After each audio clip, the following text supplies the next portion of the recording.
चलो मित्रों, दाखला नंबर 35 में आगळ वधीए। बाजू में पाठ्यपुस्तक खोलो, रकम पेज नंबर 67 पर दाखला नंबर 35 नी आपेली है।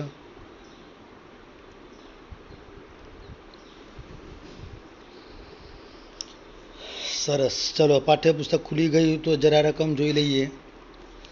कार्बन परमाणुनो व्यास 0.15 नेनोमीटर।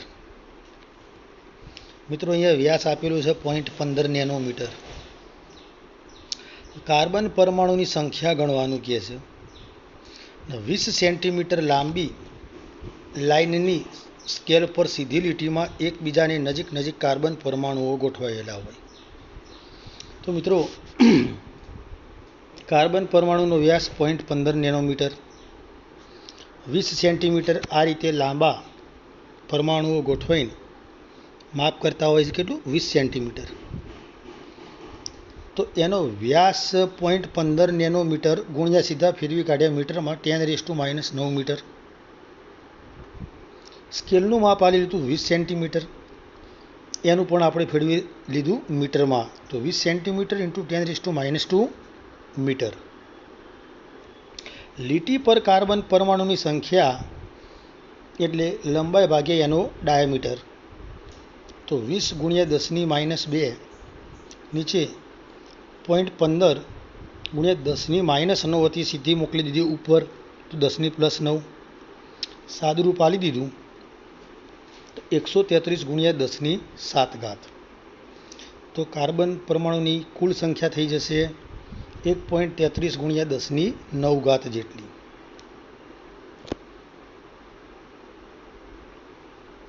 एना पछी बिल्कुल आज प्रकारना दाखला आवशे। दाखला नंबर 36। 2 गुणिया 10⁸ जेटला कार्बन परमाणु एकबीजा साथे गोठवाई जता होय અને લંબાઈ 2.4 સેન્ટીમીટર બનાવતા હોય તો કાર્બન પરમાણુની ત્રિજ્યા શોધવાનું કહે છે। સિદ્ધાંત તો આના આગળના દાખલા નંબર 35ના જેવો જ થઈ જશે। લંબાઈ મિત્રો કેટલી આપેલી છે? 2.4 સેન્ટીમીટર ગુણ્યા 10⁻² મીટરમાં ફેરવી કાઢ્યા સેન્ટીમીટરના। कार्बन परमाणु की संख्या शोधवी हो तो लंबाई भाग्या एनो डी एटले डायामीटर एटले व्यास। तो मित्रों, डी बराबर एल बाय कार्बन परमाणु की संख्या डी ने सूत्रनु करता बनायो। तो लंबाई आली दीधी थी 2.4 गुणिया 10⁻², एनो व्यास आपे तो व्यास आपणे शोधवानो छे। અને કાર્બન પરમાણુની સંખ્યા આલી હતી 2 ગુણ્યા 10⁸, 10⁸ ઉપર મોકલી દીધી 10⁻8 સાદુરૂપ આલ્યું। તો 1.2 ગુણ્યા 10⁻10 મીટર, મીટરના સીધા ટ્રાન્સફર કરી દીધા ગુણ્યા 10⁹ નેનોમીટર। તો જવાબ મળશે 1.2 ગુણ્યા 10⁻1 નેનોમીટર। તો વ્યાસ થશે તમારો 0.12 નેનોમીટર। મિત્રો, ત્રિજ્યા શોધવાની હતી, આ તો શોધ્યો હજુ આપણે વ્યાસ। तो त्रिज्या शोधीए तो व्यास भाग्या 2 करवो पड़े। तो व्यास हतो 0.12, एना कर्या भाग्या 2, तो तमने मळशे 0.06 नेनोमीटर। अब बिल्कुल आज रीते दाखला नंबर 37 आवशे। जिंक परमाणुनो व्यास 2.6 एंगस्ट्रोम आपेलो छे। जिंक परमाणुनी त्रिज्या पिकोमीटर में गणवानुं कहे छे। पहली बात तो सौथी पहला तो त्रिज्या एटले व्यास भाग्या 2, 2.6 भाग्या 2 करिए तो 1.3 एंगस्ट्रोम थाय। तो सौथी पहला तो एंगस्ट्रोमना गुण्या करी दीधा 10⁻10 मीटर और मीटरना सीधा फेरवी काढ्या 10⁻12 पिकोमीटर। एटले हवे जे जवाब आवशे ए आपणो पिकोमीटरमां आवशे। અને સાદુરૂપ આલ્યું 10⁻10 હતી, 10⁻12 હતી, તો 10⁻2 વધી, तो 1.3 गुणिया 10⁻2 पिकोमीटर थाय। चलो हवे शुं कहे छे? बी विभाग। जो इलेक्ट्रॉन एकबीजानी लगोलग लंबाई प्रमाणे गोठवायेला होय तो 1.6 સેન્ટીમીટરમાં હાજર પરમાણુની સંખ્યા ગણો. તો પરમાણુઓ એકબીજાના લગોલગ ગોઠવાયેલા છે, બરાબર. પરમાણુઓ એકબીજા, મિત્રો અહીંયા આગળ પાઠ્યપુસ્તકમાં આ જે ઇલેક્ટ્રોન છે શબ્દ એ ખોટો આલેલો છે. ઇલેક્ટ્રોનની જગ્યાએ રકમમાં સુધારો કરી કાઢજો, ત્યાં આવશે પરમાણુઓ આવશે. આ ઇલેક્ટ્રોન ભૂલથી ગોઠવાઈ ગયેલો શબ્દ છે અહીંયા. એટલે પેજ નંબર 67 ઉપર દાખલા નંબર 37માં બી વિભાગમાં ઇલેક્ટ્રોનની જગ્યાએ આવશે પરમાણુ. જો પરમાણુ એકબીજાને લગોલગ ગોઠવાયેલા હોય તો 1.6 સેન્ટીમીટર લંબાઈમાં હાજર પરમાણુની સંખ્યા ગણવાનું કહે છે આપણને. તો પરમાણુ એકબીજાની લગોલગ ગોઠવાયેલા હોય તો એની લંબાઈ થાય છે 1.6 સેન્ટીમીટર. તો સૌથી પહેલાં તો ઝીંક પરમાણુની સંખ્યા L/D, લંબાઈ તમને આપી દીધી 1.6 સેન્ટીમીટર હતા. તો સેન્ટીમીટરના સીધા કરી કાઢે 1.6 × 10⁻² મીટર. ડી એટલે એનું ડાયામીટર. ડાયામીટર આપ્યો તો આપણને પેલો મીટરવાળો જ શોધીએ મિત્રો. તો મીટરવાળો કેટલો હતો? 2.6 એંગસ્ટ્રોમ. અને એંગસ્ટ્રોમના કરી કાઢ્યા 2.6 10⁻10 મીટર. પણ 10⁻10ને સીધા મોકલી દીધા ઉપર, તો 10⁻+10 મીટર થઈ જાય. અચ્છા, હવે અહીંયા સાદું પાડીએ તો 10⁻+10 ઘાત, 10⁻² ઘાત, તો 10⁸ ઘાત. અને 1.6 ભાગ્યા 2.6 કરી તો 0.615. તો આમ Zn પરમાણુની સંખ્યા તમને મળી જશે 6.15 × 10⁷ ઘાત. એના પછી આવશે દાખલા નંબર 38. દાખલા નંબર 38 આપણને શું કહે છે કે એક કણ 2.5 × 10⁻16 ઘાત કુલમ્બ જેટલો ભાર, વિદ્યુતીય ભાર ધરાવે છે. તો તેમાં હાજર ઇલેક્ટ્રોનની સંખ્યા ગણવાનું કહે છે. મિત્રો અહીંયા આગળ તમને સૌથી પહેલાં તો ઇલેક્ટ્રોનનો વીજભાર ખ્યાલ હોવો જોઈએ. ઇલેક્ટ્રોનનો વીજભાર છે 1.6 × 10⁻19 ઘાત કુલમ્બ, બરાબર. હવે કણનો વીજભાર કેટલો હતો? 2.5 × 10⁻16 ઘાત કુલમ્બ હતો. ઇલેક્ટ્રોનનો વીજભાર કેટલો છે? 1.6 × 10⁻16 ઘાત કુલમ્બ. તો કણમાં ઇલેક્ટ્રોનની સંખ્યા એટલે કણનો વીજભાર ભાગ્યા ઇલેક્ટ્રોનનો વીજભાર. કણનો વીજભાર હતો 2.5 × 10⁻16 અને ઇલેક્ટ્રોનનો વીજભાર હતો 1.6 × 10⁻19 ને સીધી મોકલી દીધી, ઉપર જતી રહેશે +19. 2.5 ભાગ્યા 1.6 કરી તો અહીંયાથી જવાબ મને મળ્યો 1.5625 × 10⁻³ ઘાત. તો ઇલેક્ટ્રોનની સંખ્યા 1.5625 × 10⁻³ કરી દઉં તો 1562. પેલા 0.5ની જરૂર નથી, કારણ કે અડધો ઇલેક્ટ્રોન ક્યારેય હોય નહીં. તો ઇલેક્ટ્રોનની સંખ્યા તમને મળી જશે 1562. એના પછી આવશે મિત્રો દાખલા નંબર 39. મૂલ્યાંકન પ્રયોગમાં તેલ બિંદુ પર ચળકતા X કિરણો દ્વારા પ્રાપ્ત સ્થિર વિદ્યુત ભાર આપેલો છે 1.282 × 10⁻18 ઘાત કુલમ્બ, બરાબર. ઋણ વીજભાર આપેલો છે એટલે આગળ માઇનસ કરેલું છે. માઇનસ કરવાનું ઇન્ટેન્સ ઋણ વીજભાર છે. તો તેલ બિંદુનો વીજભાર થઈ જશે -1.282 × 10⁻18 ઘાત કુલમ્બ. ઇલેક્ટ્રોનની સંખ્યા ગણવાનું કહે છે અને ઇલેક્ટ્રોનનો વીજભાર તો આપણને ખબર જ છે 1.6 × 10⁻19 ઘાત કુલમ્બ.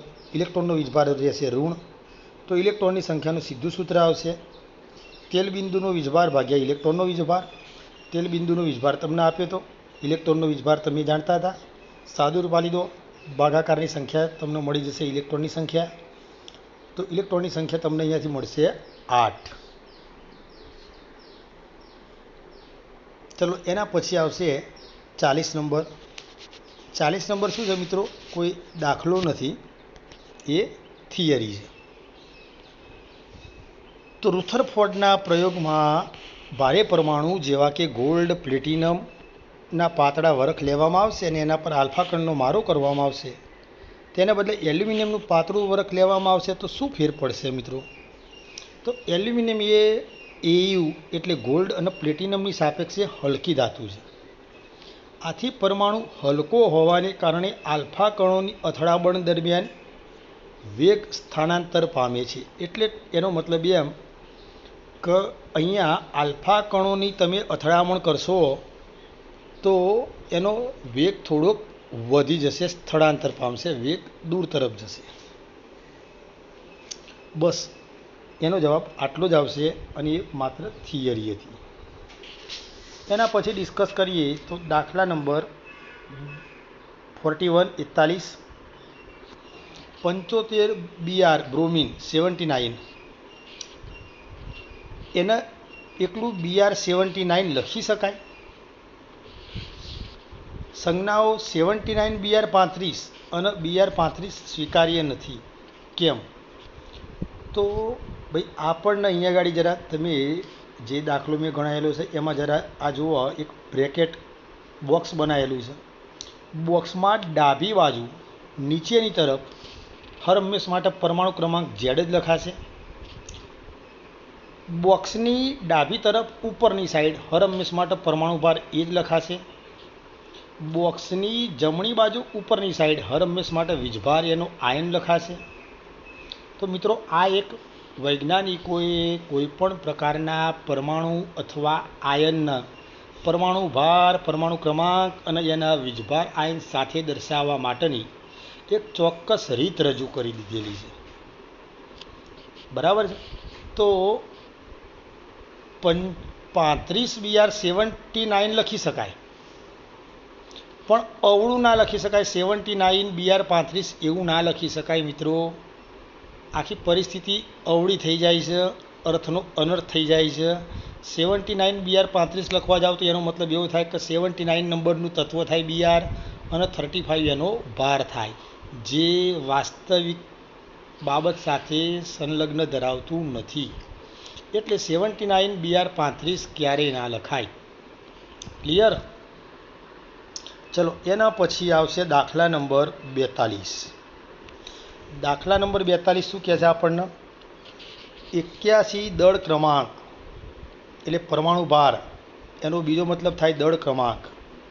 દળ ક્રમાંક 81 વાળું તત્વ પ્રોટોનની સરખામણીમાં 31.7% વધુ ન્યુટ્રોન ધરાવે છે. આ પરમાણુની સંજ્ઞા શોધવાનું કહે છે. મિત્રો અહીંયા ગાડી ધારી લઈએ કે પરમાણુ ક્રમાંક એટલે પ્રોટોનની સંખ્યા, અને પ્રોટોનની સંખ્યા આપણે ધારી લીધી x જેટલા પ્રોટોન છે. તો ન્યુટ્રોનની સંખ્યા કેટલી? તો પ્રોટોનની જે સંખ્યા હતી અને પ્રોટોનની સંખ્યાના 31.7% વધુ ન્યુટ્રોન હતો, તો એ જે પ્રોટોનની સંખ્યા હતી તેના 31.7% વધુ ન્યુટ્રોન મારે એમાં ઉમેરવા પડશે. હવે પ્રોટોનની સંખ્યા કેટલી મેં ધારી હતી? x વત્તા પ્રોટોનની સંખ્યાના 31.7%, તો 31.7 ગુણ્યા x ભાગ્યા 100 થાય. મિત્રો મેં એનું સાદુરૂપ આપ્યું તો x વત્તા 0.317x. તો મને ન્યુટ્રોનની સંખ્યા કેટલી મળી? આગળ 1x વત્તા 0.317x, તો 1.317x એ મારા ન્યુટ્રોનની સંખ્યા થશે. હવે મિત્રો શું કહે છે? પરમાણુ દળ. સૂત્ર જ હતું આપણા જોડે. પરમાણુ દળ એટલે પ્રોટોનની સંખ્યા વત્તા ન્યુટ્રોનની સંખ્યા. પરમાણુ દળ એને આપી દીધું હતું 81, તો 81 બરાબર પ્રોટોનની સંખ્યા આપણે x ધારી હતી વત્તા ન્યુટ્રોનની સંખ્યા બહાર કાઢી હતી 1.317x, તો વત્તા 1.317x. સાદુરૂપ આલીએ તો 81 બરાબર 2.317x. એક્સને સૂત્રનો કરતા બનાવ્યો તો x બરાબર 81 ભાગ્યા 2.317.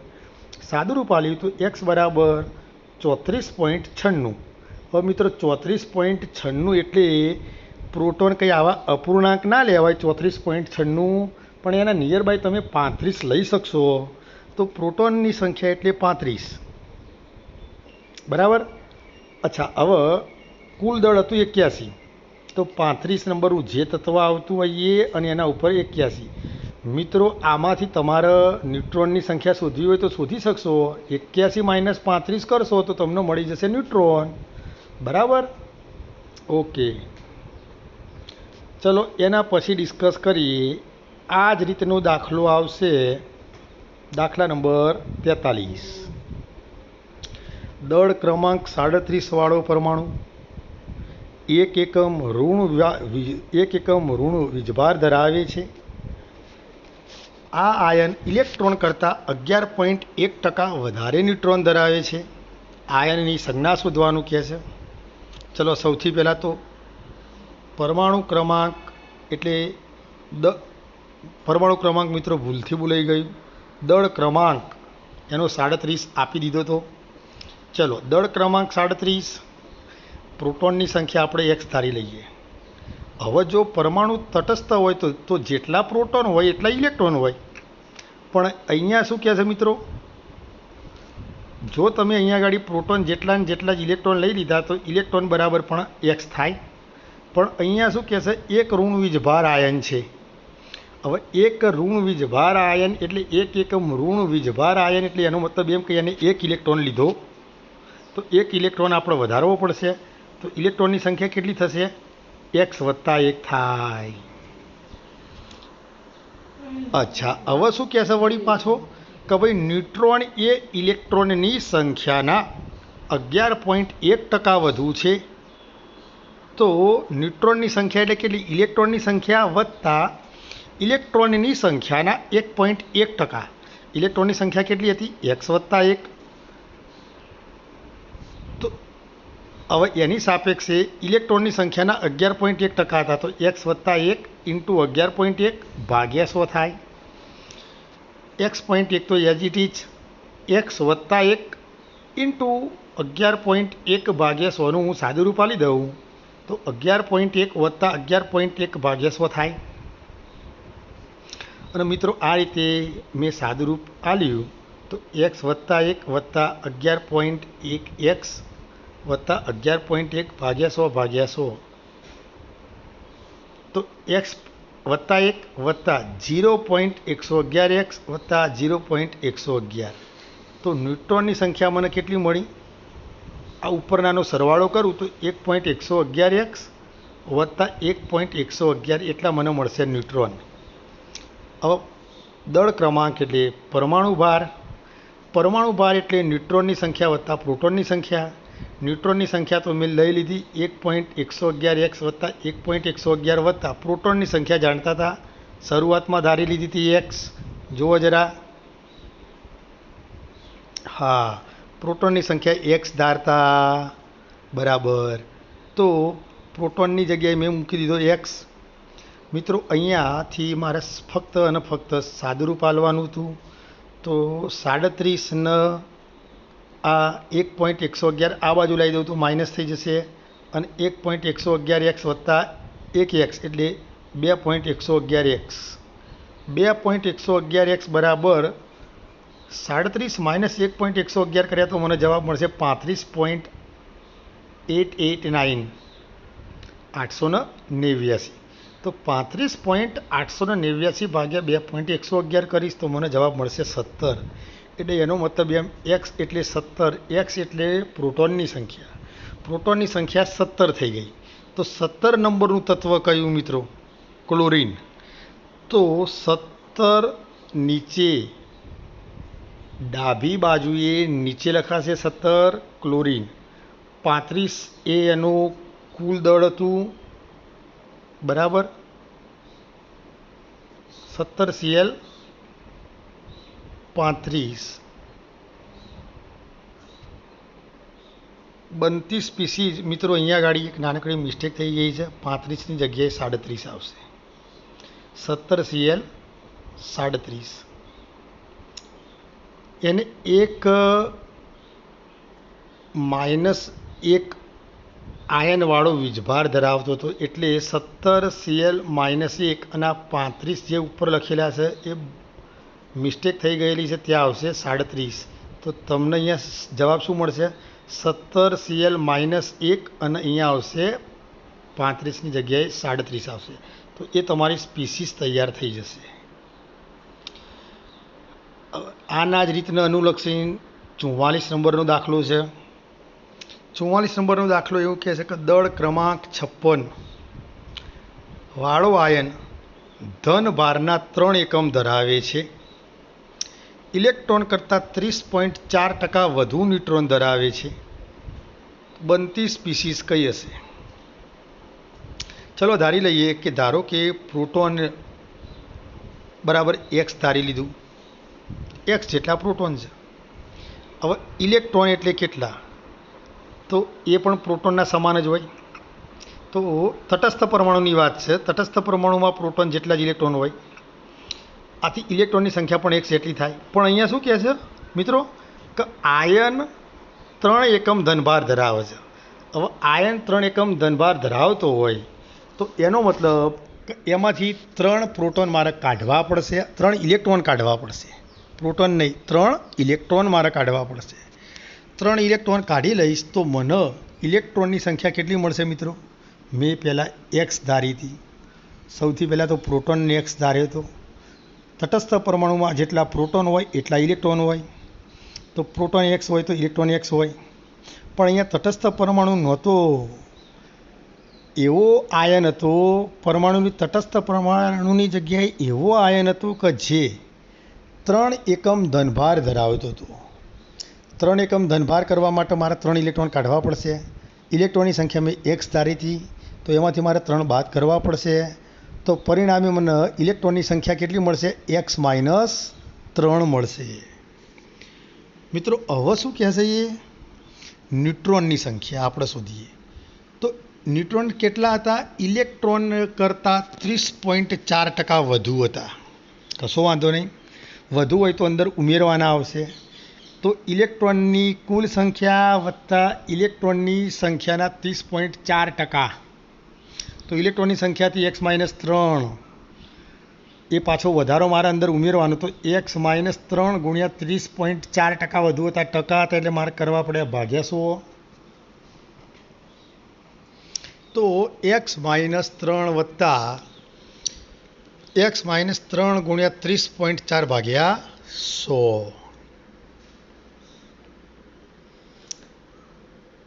ચલો તો સાદુરૂપ આલ્યું મિત્રો. તો એક્સ માઇનસ 3 વત્તા 30.4 કૌંસમાં એક્સ માઇનસ 3, તો કૌંસમાં દાખલ કરી દઈએ 30.4ને. તો 30.4x માઇનસ 30.4 ગુણ્યા 3 એટલે 91.2. નીચે એમને એમ ભાગ્યા 100 બરાબર. ચલો તો એક્સ માઇનસ 3 વત્તા આ નીચે 100 હતા, હું ડિવાઈડ કરી કાઢું છું. તો 30.4x ભાગ્યા 100 માઇનસ 91.2 ભાગ્યા 100.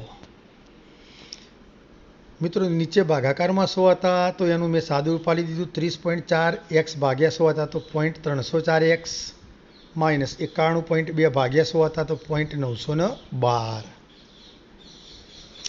તો અહીંયાથી તમને મિત્રો ન્યુટ્રોનની સંખ્યા મળી જશે. ન્યુટ્રોનની સંખ્યા 1.304x માઇનસ 3.912. દળ ક્રમાંક એટલે પરમાણુ ભાર, અને પરમાણુ ભાર એટલે ન્યુટ્રોનની સંખ્યા અને પ્રોટોનની સંખ્યાનો સરવાળો. પરમાણુ ભાર તમને 56 કીધો હતો. તો 56 બરાબર ન્યુટ્રોનની સંખ્યા તમે હાલત સુધી ઉપર જ છે 1.304 માઇનસ એક્સ 1.304x માઇનસ 3.912 વત્તા પ્રોટોનની સંખ્યા એક્સ. 1.304x અને એક્સ તો 2.304x વત્તા આ માઇનસ 3.912 હું પેલી બાજુ લઈ જાઉં તો 56 વત્તા 3.912 તો 2.304x બરાબર 59.912. એક્સના સૂત્રનો કરતા બનાવીશ અહીંયાથી. તો 59.912 ભાગ્યા 2.304 કરીશ તો મને મળશે એક્સ બરાબર 26. મિત્રો યાદ કરવા પ્રયત્ન કરીએ. એક્સ એટલે પ્રોટોનની સંખ્યા હતી, અને પ્રોટોનની સંખ્યા જેટલી હોય એટલો પરમાણુ ક્રમાંક થાય. પરમાણુ ક્રમાંક 26. તો પરમાણુ ક્રમાંક 26 વાળું તત્વ આવતું હતું એફી, યસ આયર્ન. તો બનતી સ્પીસીસ કઈ મિત્રો? 26 Fe +3. અહીંયા ડાબી બાજુએ ઉપરની તરફ 56 લખીશું. એ એનો શું હતો? પરમાણુ દળાંક હતો, પરમાણુ ભાર હતો. ચલો 45 નંબરનો દાખલો આખી એક થિયરી જ છે, બરાબર. અને એ શું છે, થોડુંક યાદ રાખવાનું છે મિત્રો કે આવૃત્તિનો ચડતો ક્રમ કયો હોય. તો FM રેડિયોની આવૃત્તિ રહેશે 10⁶ હર્ટ્ઝ. એના તરંગોની આવૃત્તિ કેટલી રહેશે? 10⁶ હર્ટ્ઝ. પછી માઇક્રોવેવ, બરાબર, 10⁻13 હર્ટ્ઝ. પછી અંબરપ્રકાશ એટલે સૂર્યપ્રકાશ, બરાબર, તો એ 10⁻15 થી 10⁻16 હર્ટ્ઝ જેટલી આવૃત્તિવાળા કિરણો રહેશે એના. પછી એક્સરે, તો મિત્રો એક્સરે જે છે એ 10⁻19 હર્ટ્ઝ જેટલી આવૃત્તિવાળા તરંગવાળા કિરણો પસાર થતા હોય છે. એના પછી કોસ્મિક કિરણો, તો એની તરંગ લંબાઈની આવૃત્તિ ખૂબ જ ઊંચી હોય છે. એની આવૃત્તિ હોય છે 10⁻20 થી માંડીને 10⁻23 હર્ટ્ઝ. મિત્રો અહીંયા થોડી કોસ્મિક રેઝ વિશે મેં તમને માહિતી આપેલી છે. હાઈ એનર્જીવાળા પાર્ટિકલ હોય છે, બરાબર. કોસ્મિક રેઝ એટલે એક સૂર્યપ્રકાશના તરંગો આપણા ત્યાં દરેક સમયે એક સમાન ના આવતા હોય મિત્રો. સવારનો કુમળો તડકો હોય તો એમાંથી જે તરંગો આવતા હોય એની તરંગ લંબાઈ જુદી હોય થોડી. ખરા બપોરે 12 વાગે સૂર્યપ્રકાશમાં સૂર્ય આપણા માથા ઉપર હોય તો એના તરંગો સીધા આવતા હોય તો એની તરંગ લંબાઈ જુદી હોય. સંધ્યા ટાઈમ ઢળતો સૂર્યપ્રકાશ હોય તો એના તરંગો પણ તરંગ લંબાઈ જુદી હોય, આવૃત્તિ જુદી હોય, એ પ્રકારના આવતા હોય, બરાબર. તો કોસ્મિક રેઝ આ રીતે જુદા જુદા તરંગ લંબાઈ, જુદી જુદી આવૃત્તિવાળા તરંગો આપણી તરફ આવતા હોય છે. સમયને અનુલક્ષીને, એ પ્રકારની પરિસ્થિતિને અનુલક્ષીને એ સૂર્યપ્રકાશમાંથી આવતા તરંગો એક સમાન ક્યારેય હોતા નથી. મિત્રો કોસ્મિક રેઝ એટલે સોવર સેટ high energy particles occur when energetic cosmic rays strike the top of the Earth's atmosphere. Most cosmic rays are atomic nucleus. Most are hydrogen nucleus. Some are helium nucleus. And the rest heavier elements. Highest electromagnetic waves 10⁻23 hertz. બરાબર. એટલે એનો મતલબ કે મિત્રો સૂર્યપ્રકાશમાંથી hydrogen પાર્ટિકલના, helium પાર્ટિકલના અને ઘણી વખત તો એના કરતાં પણ ઊંચા વધુ દળવાળા પરમાણુના તત્વના તરંગો પણ એમાંથી નીકળતા હોય છે, બરાબર, જેની આવૃત્તિ 10⁻23 હર્ટ્ઝ સુધીની હોઈ શકે છે. એના પછી મિત્રો નેક્સ્ટ ડિસ્કસ કરીએ દાખલા નંબર 46. નાઇટ્રોજન લેસર 337.1 નેનોમીટર તરંગ લંબાઈએ વિકિરણ ઉત્પન્ન કરે છે. ઉત્સર્જિત ફોટોનની સંખ્યા 5.6 × 10⁻24. તો આ લેસર તરંગો નીકળ્યા હતા એનો પાવર ગણવાનો છે, પાવર. ચલો સૌથી પહેલાં તો એ જે નાઇટ્રોજનનું લેસર તરંગ નીકળ્યું હતું એ તરંગની તરંગ લંબાઈ આપણને અહીં આપી હતી નેનોમીટરમાં. તો નેનોમીટરમાંથી સૌથી પહેલાં ટ્રાન્સફર કરી દઈએ મીટરમાં. તો લેમડા બરાબર 337.1 નેનોમીટરના મીટરમાં ફેરવી કાઢ્યા ઇન્ટુ 10⁹ મીટર. આ ફોટોનની એક જે નાઇટ્રોજનનું લેસર જે કણ નીકળ્યું હતું, તરંગ નીકળ્યું હતું, આપણે એને એક કણ કહી દઈએ છીએ અને કણને આપણે એક ફોટોન તરીકે ઓળખીએ. તો ફોટોનની ઉર્જાનું સૂત્ર હતું આપણા જોડે E બરાબર hc/λ.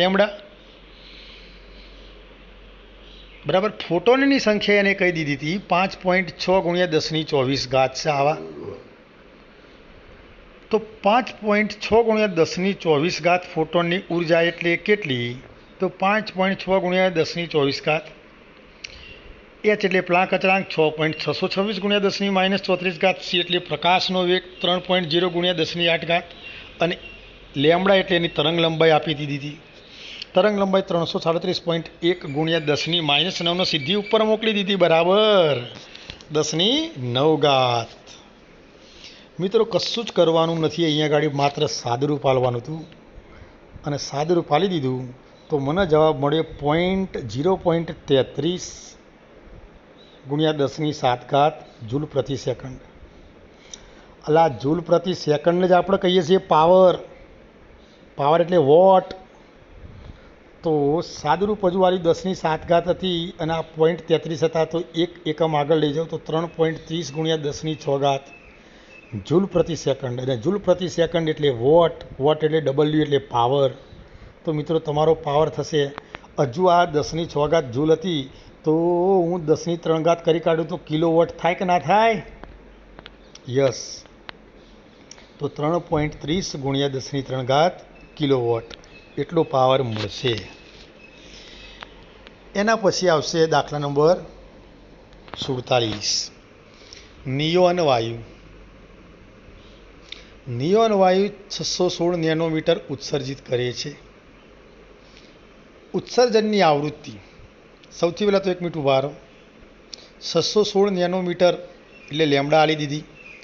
લેમડા બરાબર 616 નેનોમીટર ગુણ્યા 10⁻9 નેનોમીટરના સીધા ફેરવી કાઢ્યા મીટરમાં. આવૃત્તિ મ્યુ એટલે શું? C by lambda. સૂત્ર જ હતું આપણા જોડે. તો આવૃત્તિ બરાબર સી બાય લેમડા થાય તો સી એટલે પ્રકાશનો વેગ, ને પ્રકાશનો વેગ એટલે 3 ગુણ્યા 10⁸. નીચે લેમડા. લેમડા એટલે 616 નેનોમીટરના મીટરમાં ટ્રાન્સફર કર્યા, 10⁻9 સીધી ઉપર મોકલી દીધી, 10⁻9.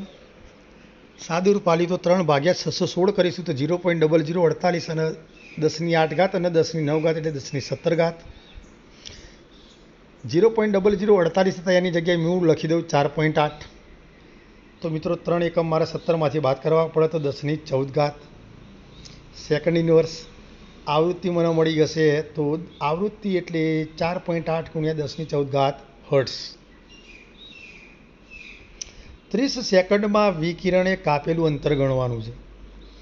તો એ 30 સેકન્ડમાં કેટલું અંતર કાપવા?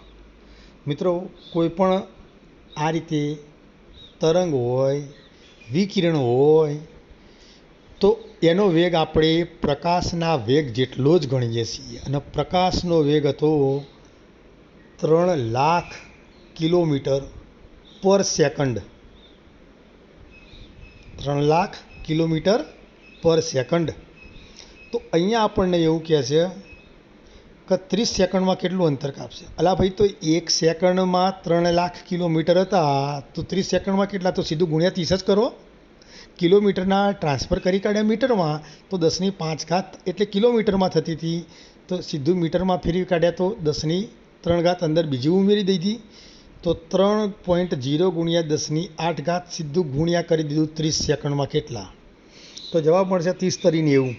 તો 90 ગુણ્યા 10⁸ મીટર.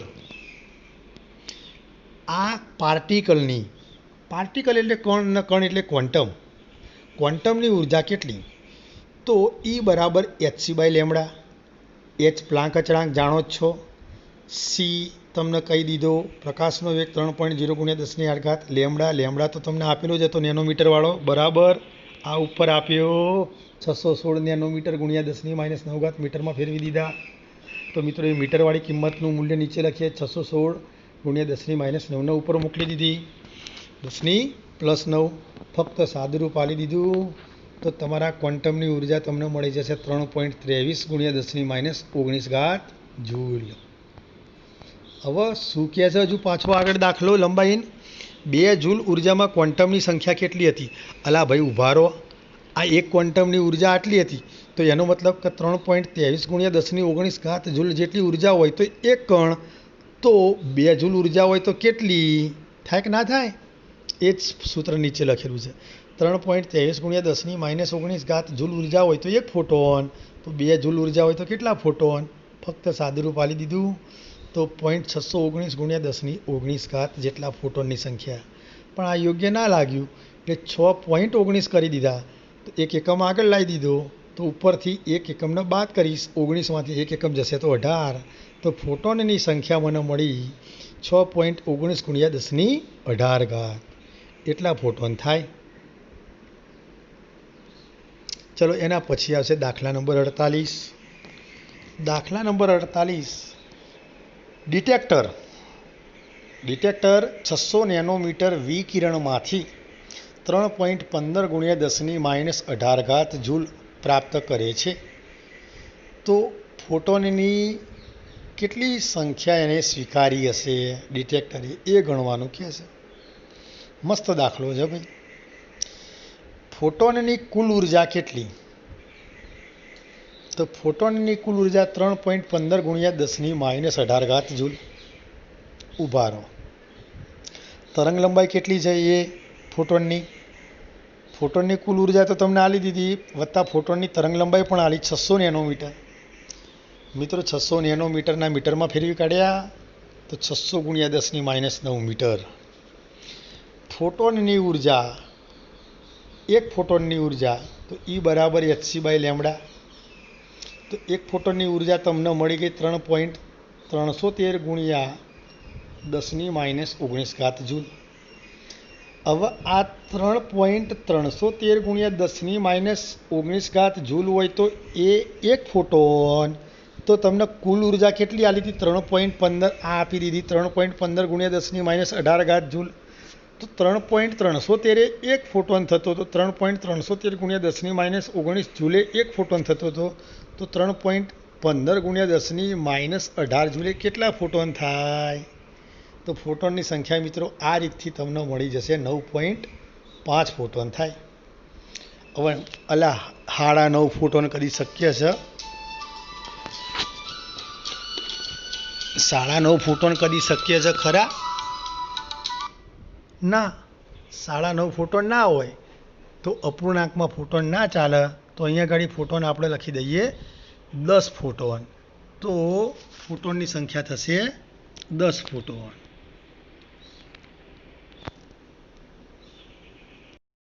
ચલો મિત્રો દાખલા નંબર 49માં જઈએ. વિકિરણનો સ્ત્રોત 2 નેનો સેકન્ડનો હોય તો પલ્સ સ્ત્રોત દરમિયાન ઉત્સર્જિત ફોટોનની સંખ્યા આપી દીધી છે 2.5 × 1015. તો આખા સ્ત્રોતની ઉર્જા ગણવાનું કહે છે. મિત્રો અહીં વિકિરણનો સમય તમને આપી દીધો છે 2 નેનો સેકન્ડ. નેનો સેકન્ડના સીધા જ ફેરવી કાઢ્યા સેકન્ડમાં, તો 2 × 10−9 સેકન્ડ. આવૃત્તિ એટલે 1/, વિકિરણનો સમય. સૂત્ર હતું જ આપણા જોડે. તો 1/1 વિકિરણનો સમય તમને આપી દીધો છે 2 × 10−9 સેકન્ડ. સાદુરૂપ આલ્યું તો 0.5 × 10⁹ સેકન્ડ ઇન્વર્સ. એટલે તમને અહીંયાથી મળી ગઈ આવૃત્તિ. આવૃત્તિ 5.0 × 10⁸ સેકન્ડ ઇન્વર્સ. સ્ત્રોતની ઉર્જા એટલે ફોટોનની સંખ્યા ગુણ્યા ફોટોનની ઉર્જા. ફોટોનની સંખ્યા કેટલી આગળ આપી દીધી હતી? 2.5 × 10⁻15. ફોટોનની ઉર્જા એટલે h𝛍. ફોટોનની ઉર્જા h𝛍. ફોટોનની ઉર્જાનું સૂત્ર હતું E બરાબર hc/λ. પણ c/λ એટલે μ, એટલે h𝛍 થાય. તો મિત્રો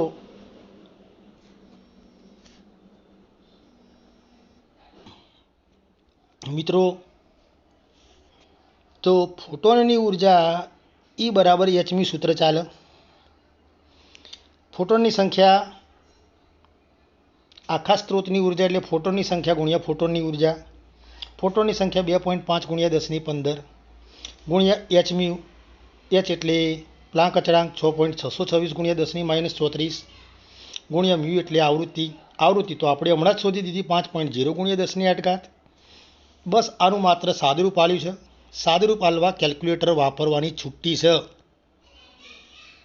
હવે આપણે ધોરણ 11માં અભ્યાસ કરીએ છીએ એટલે કેલ્ક્યુલેટર છૂટથી વાપરવાનું છે. તો તો આનું તમે કેલ્ક્યુલેશન કરશો તો જવાબ આવશે 82.825 ગુણ્યા 10⁻11 જૂલ. 82 હતા તો 8.28 કરી દીધું, એક એકમ ઓછો કર્યો તો અહીંયાથી એક એકમ અંદર 10⁻11 નો 10⁻10 જૂલ થઈ જશે. એના પછી આવશે દાખલા નંબર 50. દાખલા નંબર 50 શું કહે છે? સૌથી લાંબી તરંગ લંબાઈ ડબલેટ અવશોષણ 589 અને 589.6 નેનોમીટર પર અવલોકિત થયેલી છે. તો દરેક સંક્રાંતિની આવૃત્તિ ગણો અને બંનેની ઉત્સર્જિત અવસ્થાઓ વચ્ચેનો તફાવત ગણો. ડબલેટની માની લઈએ પહેલી જ આવૃત્તિ 589 નેનોમીટર હતી. આપણે એને કહી દઈએ તરંગ લંબાઈ λ1. તરંગ લંબાઈ λ1 બરાબર 589 નેનોમીટર. તો નેનોમીટરના મીટરમાં ફેરવી દઈએ તો 5.89 ગુણ્યા 10⁻7 મીટર. મિત્રો એની આવૃત્તિ શોધીએ તો આવૃત્તિ મ્યુ એટલે c/λ. પહેલા નંબરની હતી 1 નંબર, તો આપણે અહીંયા કહી દઈએ આવૃત્તિ મ્યુ1. મ્યુ1 બરાબર c/λ1. c એટલે પ્રકાશનો વેગ, નીચે λ1. તો λ1 તો આપણે શોધી જ કાઢી 5.89 ગુણ્યા 10⁻7. તો નીચે 5.89 ગુણ્યા 10⁻7 ઉપર મોકલી દીધી 10⁻7. સાદું રૂપ આલ્યું 3 ભાગ્યા 5.89 તો મને જવાબ મળ્યો 0.509 ગુણ્યા 10⁻15. 0.509 હતા તો 5.09 કર્યા તો ગુણ્યા 10⁻15 સીધી થઈ ગઈ 10⁻14 હર્ટ્ઝ. એટલી આવૃત્તિ. હવે આ જ રીતે ડબલેટની બીજી તરંગ લંબાઈ મળી હતી λ2 589.6 નેનોમીટર. તો બિલકુલ એ જ રીતે ગણતરી કરી કાઢી, એના નેનોમીટરના મીટરમાં ફેરવી કાઢ્યા. એની આવૃત્તિ આપણે ગણી કાઢી મ્યુ2. આવૃત્તિ મ્યુ2 બરાબર c/λ2. c એટલે પ્રકાશનો વેગ, λ2 આપ્યો તો જ માત્ર સાદું પાડી દીધું. તો અહીંયાથી તમને આવૃત્તિ મ્યુ2 મળી ગઈ 5.0881 ગુણ્યા 10⁻14 હર્ટ્ઝ. હવે આવૃત્તિઓનો તફાવત એટલે મ્યુ1 માઇનસ મ્યુ2 કર્યું. તો તફાવત મિત્રો શોધ્યો તો 10⁻14 ને કોમન કાઢી દીધી હતી, માત્ર બાદબાકી કરી દીધી. 5.09 માઇનસ 5.0881 તો 0.0019 ગુણ્યા 10⁻14 હર્ટ્ઝ. તો ડેલ્ટા મ્યુ એટલે આવૃત્તિનો તફાવત તમને મળી જશે 1.9 ગુણ્યા 10⁻11 હર્ટ્ઝ. હવે એની ઉર્જા ડેલ્ટા ઈ. તો ડેલ્ટા ઈ એટલે h into delta mu. h એટલે પ્લાન્ક અચળાંક 6.626 ગુણ્યા 10⁻34 અને ડેલ્ટા આવૃત્તિ ડેલ્ટા મ્યુ. તો ડેલ્ટા મ્યુ 1.9 ગુણ્યા 10⁻11 હર્ટ્ઝ. બંનેનું સાદુરૂપ પાડી દઈશું તો 12.589 ગુણ્યા 10⁻23 હર્ટ્ઝ. 12.589 ને આપણે ફેરવી કાઢ્યા 1.2589 ગુણ્યા 10⁻22 જૂલ ડેલ્ટા ઈ એટલે એટલી ઉર્જાનો તફાવત થશે.